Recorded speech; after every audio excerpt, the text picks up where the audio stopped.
So my name is Svenja. I am originally from Durban. I'm 32 years old and been living in Cape Town now for the last 2 years, and I couldn't be happier. I started off studying supply chain and logistics management. I did it for around a year. I was in Joburg, wasn't really happy being in Joburg. Growing up in Durban, I've always wanted to be somewhere by the beach, and I wanted to come back to Cape Town. Eventually ended up coming back.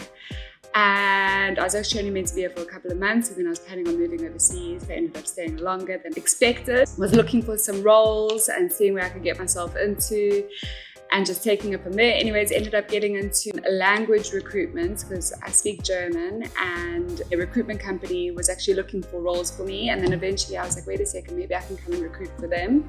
So I did that for a couple of months, and then somewhere along the line I ended up getting a hold of David, and now I've been in tech recruitment for about a year and a bit. A friend of mine had actually put me in touch with Dave and showed me his LinkedIn page, and I saw a 50,000 Rand referral fee, and I thought, because I'm an independent contractor, work in language, maybe I can get into the tech side of things and just work with referral fees. We ended up having a chat, and he was like, well, why don't you come and join us, and on a permanent basis. And yeah, and the rest is history. And so now I've been there for about a year and a bit. There's a lot of things to learn coming from language recruitment, going into tech recruitment. I think I was really nervous, especially because I didn't actually know a lot of the tech stacks and what it was all about.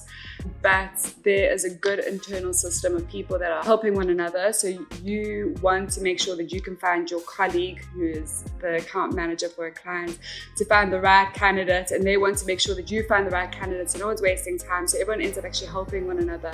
And we've got Warda on our team, who's absolutely amazing. She did a whole breakthrough of everything, and we've also got things put in place where you can read over all the different tech stacks and things to ask, and and eventually it became a lot more smooth sailing, but in the beginning it was all the time.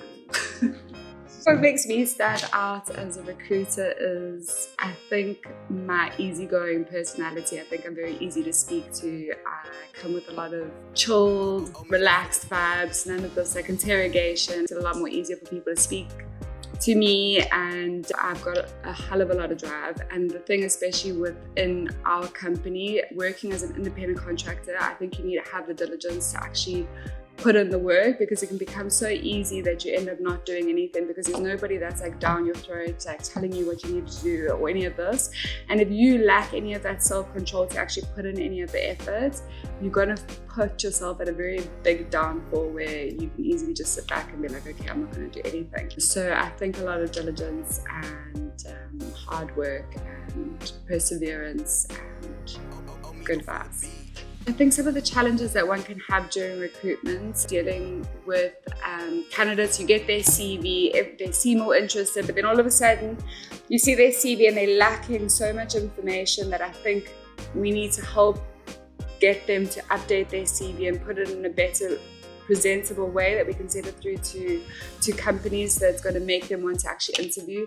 We sometimes get candidates who put software developer, and you don't know, are they in C#, are they in Java? You don't know where their expertise lies. So I think sometimes we just got to give a lot of guidance with that. Or if you're speaking to junior candidates as well, sometimes I don't think they know how to handle certain interview processes, and I think we need to sometimes step in and just give them a little bit of that helping hand.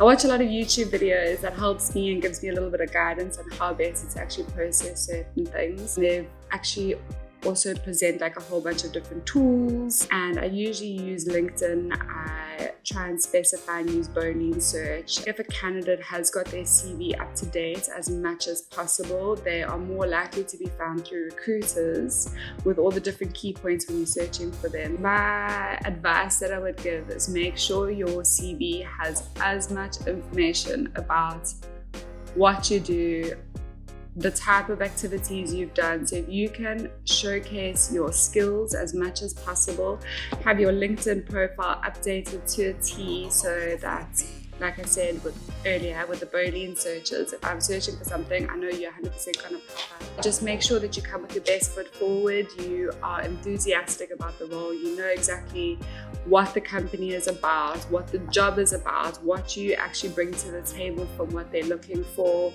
And the good thing is a culture fit. Actually always make sure that you feel that you would fit in with that culture. Is it the type of company you would want to work for?